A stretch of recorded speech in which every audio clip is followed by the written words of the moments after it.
ನಮಸ್ಕಾರ. ಜಾನಕಿ ಅವರ ಈ ಅಗಲಿಕೆ ತುಂಬಾ ನಷ್ಟ. ವೈಯಕ್ತಿಕವಾಗಿ ನನಗೆ ತುಂಬಾ ನಷ್ಟ.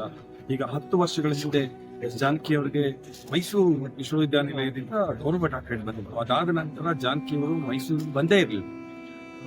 ಒಂದು ದೊಡ್ಡ ಆಸೆ ಇತ್ತು ಅವ್ರನ್ನ ಮೈಸೂರಿಗೆ ಕರ್ಸ್ಕೊಳ್ಬೇಕು ಅಂತ ಹೇಳಿ ನಾವು ಹಾಗಾಗಿ ನಾವು ಪಬ್ಲಿಕೇಶನ್ಸ್ ಒಂದು ಮ್ಯೂಸಿಕಲ್ ನೈಟ್ ಕಂಡಕ್ಟ್ ಮಾಡಬೇಕು ಅಂತ ಹೇಳಿ ಮಾಡಿದ್ವಿ. ಅಲ್ಲಿಗೆ ಜಾನಕಿ ಅವ್ರನ್ನ ಕರ್ಸ್ಕೊಂಡಿದ್ವಿ ನಾವು. ವಿಶೇಷವಾಗಿ ಮನಸ್ ಗಂಗೋತ್ರಿ ಗ್ರೌಂಡ್ಸ್ ಅಲ್ಲಿ ಒಂದು ದೊಡ್ಡ ಕಾರ್ಯಕ್ರಮ ಅದು ಜಾನಕಿ ನಾದನವನ ಅಂತ ಹೇಳಿ. ಸ್ವತಃ ಜಾನಕಿ ಅವರು ಬಂದಿದ್ರು. ಅಲ್ಲಿ ಕೂತು ಬಹಳಷ್ಟು ಹೆಚ್ಚು ಕಮ್ಮಿ 2.5-3 ಗಂಟೆಗಳ ಕಾಲ ಅವರ ಹಾಡುಗಳನ್ನ ಕೇಳಿದ್ವಿ ನಾವು. ಅವ್ರು ಹಾಡಿದ ಅವು 1-2 ಹಾಡುಗಳನ್ನ ಹೇಳಿದ್ವು. ಆಕಾಶ ದೀಪವು ನೀನು, ಬಾನಲ್ಲೂ ನೀನೆ, ಉರಿಯಲ್ಲೂ ನೀನೆ, ಮತ್ತೆ ನಮ್ಮೂರು ಮೈಸೂರು, ಈ 3 ಹಾಡುಗಳನ್ನ ತುಂಬಾ ಶ್ರಾವ್ಯವಾಗ್ಲೇ ಹಾಡಿದ್ರು ಅವರು. ನಾಟಕಗಳು ತುಂಬಾ ಖುಷಿ ಕೊಟ್ಟಿದೆ ನಮಗೆ. ಇವತ್ತು ಸಂತಾನ ಮಹಾನ್ ಕಲಾವಿದ ಬಹುಶಃ ಮತ್ತೊಮ್ಮೆ ಜಾನಕಿ ಬರ್ಲಿಕ್ಕಿಲ್ಲ ಅಂತ ಹೇಳ್ತಾರೆ. ಮಹಾನ್ ಸ್ವರ ಸಾಮ್ರಾಜ್ಞಿ ಈ ನಾಡಿನಲ್ಲಿ, ಈ ದೇಶದಲ್ಲಿ ಹುಟ್ಟು ಬರೋದಕ್ಕೆ ಅಸಾಧ್ಯ ಅಂತ ನಾನು ಭಾವಿಸ್ತೇನೆ. ಅವರ ಆತ್ಮಕ್ಕೆ ಶಾಂತಿ. ಸರ್, ಫಸ್ಟ್ ಅವ್ರನ್ನ ಭೇಟಿ ಮಾಡಿದಾಗ ಹೇಗಿತ್ತು ಆ ಒಂದು ಮೂಮೆಂಟ್ಸ್ ಎಲ್ಲ?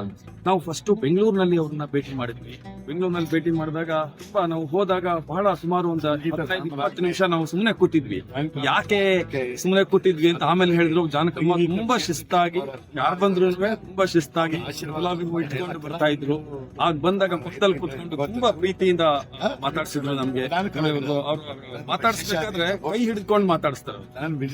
ಸುಮ್ನೆ ಕೈ ಪಕ್ಕದಲ್ಲಿ ಕೈ ಹಿಡ್ಕೊಂಡು ಮಾತಾಡಿಸಿದಂತಹ ಇವತ್ತು ಚಿರಸ್ಥಾಯಿ ಆಗಿದೆ ನನಗೆ.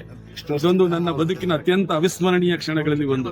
ಅಲ್ಲಿ ಅವ್ರನ್ನ ಬರಮಾಡ್ಕೊಂಡ್ವಿ. ಆಮೇಲೆ ಮೈಸೂರಿಗೆ ಬಂದ್ರು. ಮೈಸೂರಿನಲ್ಲಿ ಮುಗಿದ ಮೇಲೆ 6ನೇ ದಿನ ಅವ್ರನ್ನ ಭೇಟಿ ಕೊಡ್ಬೇಕಾದ್ರೆ ಒಬ್ಬ ವೆಯ್ಟರ್ ಹೋಟೆಲ್ ನಲ್ಲಿ ವೆಯ್ಟರ್ ಆಸೆ ಪಡ್ತಾ ಇದ್ದ. ಬಾಯಿಲಿ ಅಂತ ಹೇಳಿ ಅವ್ನಿಗೆ ಆಸೆ ಇತ್ತು ಫೋಟೋ ತೆಗೆಸ್ಕೊಳ್ಬೇಕು ಅಂತ. ಬಂದ ಕೈ ಹಿಡಿದು ಅವನ ಜೊತೆ ಕೈ ಹಿಡ್ಕೊಂಡು ಫೋಟೋ ತಗೊಂಡು ಪರ್ಸ್ನಲ್ಲಿದ್ದ 500 ರೂಪಾಯಿನ ತೆಗೆದು ಅವನ ಕೈಲಿ ಕೊಟ್ಟು ಅವನಿಗೆ ಆಶೀರ್ವಾದ ಮಾಡೋದು. ನಿಮ್ಗೆ ಸ್ವಭಾವದ ಪ್ರೀತಿಯಿಂದ ಕಾಣೋ, ಎಲ್ಲರನ್ನೂ ಪ್ರೀತಿಯಿಂದ ಕಾಣುತ್ತವೆ ನೆನಪುಗಳು ನಿಜಕ್ಕೂ ಮಾತಾಡಬೇಕು ಅಂತ ಗೊತ್ತಾಗ್ತದೆ. ನಿಮ್ಮ ಹೆಸರು? ದೇವತೆ ನೋಡಿದಂಗ ನಾವು 8:30 12 ಗಂಟೆವರೆಗೂ ನಾವು ಅಲ್ಲೇ ವೇಟ್ ಮಾಡಿದ್ರು. ಹೋದ್ಮೇಲೆ ನಾವು ಮನೆಗೆ ಬಂದ್ವಿ. ಇವತ್ತು ದರ್ಶನ ಮಾಡ್ಕೊಂಡು ಹೋಗೋಣ ಅಂತ ಬಂದಿದ್ದೀವಿ.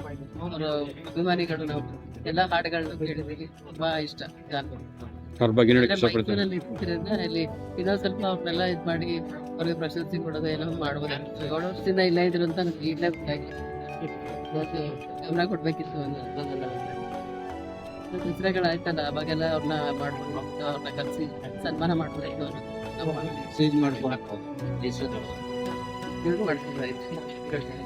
ಯಾವ ತರ ಭೇಟಿ ಮಾಡಿದ್ರ ನೀವು? ನಮ್ಗೆ ಗೊತ್ತಾಗಿಲ್ಲ ಮೈಸೂರಲ್ಲಿ. ಅದಾದ್ಮೇಲೆ ನಮ್ಗೆ ನೋಡ್ಲೇಬೇಕು ಅಂದ್ಬಿಟ್ಟು ಅಪೋಲೋ ಹಾಸ್ಪಿಟಲ್ ವೆಯ್ಟ್ ಮಾಡಿದ್ವಿ. ಹೋದ್ಮೇಲೆ ಗೊತ್ತಾಯ್ತು. 12 ಗಂಟೆವರೆಗೂ ಇದ್ಬಿಟ್ಟು ಅವ್ರ ಹಾಡನ್ನ ಕೇಳ್ತಾ ಇರ್ತೀರಾ ನೀವು? ಯಾವ ಹಾಡು ಇಷ್ಟ ನಿಮ್ಗೆ? ತುಂಬಾ ಇಷ್ಟ ನೋಡವಂತ ಹಾಡು. ಒಂದು ಈ ಪ್ರಪಂಚಕ್ಕೆ ಅದ್ಭುತವಾದ ವಜ್ರ ಕಾವ್ಯ ಆಗ್ಬೇಕು ಅಷ್ಟೇ ಸರ್. ಏನ್ ಹೇಳಕ್ಕಾಗುತ್ತೆ ಈಗ ಒಂದೊಂದು ಹಾಡುಗಳು ಕೂಡ ಎಲ್ಲ ಕೇಳೇ ಇರ್ತೀರ, ಯಾರು ತಾನೇ ಕೇಳಿದಾರ. ಆ ವ್ಯಕ್ತಿತ್ವ ಕಳಿಸ್ಬಿಟ್ಟೈತಲ್ಲ ಸರ್, ದೇವತೆ ಸರ್ ಹಾಡಾಡೋದು ಸರಸ್ವತಿ, ವ್ಯಕ್ತಿತ್ವದಲ್ಲಿ ದೇವತೆ. ಇಷ್ಟೇ ಹೇಳಕ್ ಇವತ್ತು ಮೈಸೂರಲ್ಲಿ ಇವತ್ತು ನಾವು ಪುಣ್ಯ ಮಾಡಿದ್ವಿ. ಯಾಕಂದ್ರೆ ಇವತ್ತು ಪುಣ್ಯ ಮಾಡಿದ್ವಿ ಸರ್. ನಮ್ಮ ಕರ್ನಾಟಕದ ಜನತೆ ಪುಣ್ಯ ಮಾಡಿದ್ವಿ. ನಾವು ನಿಜವಾಗ್ಲೂ ಚಿರಋಣಿ ಆಗಿರ್ಬೇಕು ಅವ್ರ ಪ್ರೀತಿಗೆ. ತುಂಬಾ ಪ್ರೀತಿಸ್ತಾ ಇದ್ರು, ಎಲ್ಲಾರನ್ನೂ ಪ್ರೀತಿಸ್ತಿದ್ರು ಇಂಡಿಯಾದಲ್ಲಿ, ಎಲ್ಲಾರನ್ನೂ ಪ್ರೀತಿಸ್ತಿದ್ರು. ಆದ್ರೆ ನಿಮ್ಗೆ ಗೊತ್ತು, ಮೈಸೂರು ಅಂದ್ರೆ ಅವರು ಇನ್ನೂ ಎಷ್ಟು ಜಾಸ್ತಿ ಪ್ರೀತಿಸ್ತಾ ಇದ್ರು. ಮೈಸೂರಲ್ಲೇ ಹೆಚ್ಚು ಕಡಿಮೆ 7-8 ವರ್ಷದಿಂದ ಕಾನ್ಸ್ಟೆಂಟ್ ಆಗಿ ಮೈಸೂರು ನಿಲ್ಕೊಂಡಿದ್ರು. ಮೈಸೂರು ಮೇಲೆ ಎಷ್ಟೋ ಪ್ರೀತಿಯನ್ನು ನಿಲ್ಕೊಟ್ಟಿರ್ತಾರೆ. ಅಮ್ಮನೂ ಪ್ರೀತಿಸ್ತಾ ಇದ್ರು. ಅಣ್ಣ ಅಂತೂ ತುಂಬಾ ಪ್ರೀತಿಸ್ತಾರೆ. ಅವರು ಮೈಸೂರಲ್ಲಿ ಎಕ್ಸ್ಪೈರ್ ಅಮ್ಮ ಅಪ್ಪ ಮೈಸೂರು ಕಾರ್ಯಕ್ರಮ ಮೈಸೂರಲ್ಲಿ ನಿಮ್ಮ ಒಡನಾಟ ಹೇಗಿತ್ತು ಸರ್? ಆಕ್ಚುಲಿ ನಾವು ಅಭಿಮಾನಿಗಳು ಭೇಟಿ ಮಾಡಿದ್ರಾ ಸರ್? ಭೇಟಿ ಮಾಡೋದಿಗೆ ಸತತವಾಗಿ 18 ವರ್ಷದಲ್ಲಿ 7 ವರ್ಷ ಕಾನ್ಸ್ಟೆಂಟ್ ಆಗಿ ಎವ್ರಿ ಡೇ ಅವ್ರ ಜೊತೆ ಒಳ್ಳಾಟ ಇತ್ತು. ನಾನು ನವೀನ್ ಅನಿಲ್ ಕಿಶನ್ ಪ್ರವೀಣ್ ಈ ಥರ ಇನ್ನೂ ತುಂಬ ಜನ ಫ್ರೆಂಡ್ಸ್ ಎಲ್ಲ ಡೈಲಿ ಕಾನ್ಸ್ಟೆಂಟ್ ಆಗಿ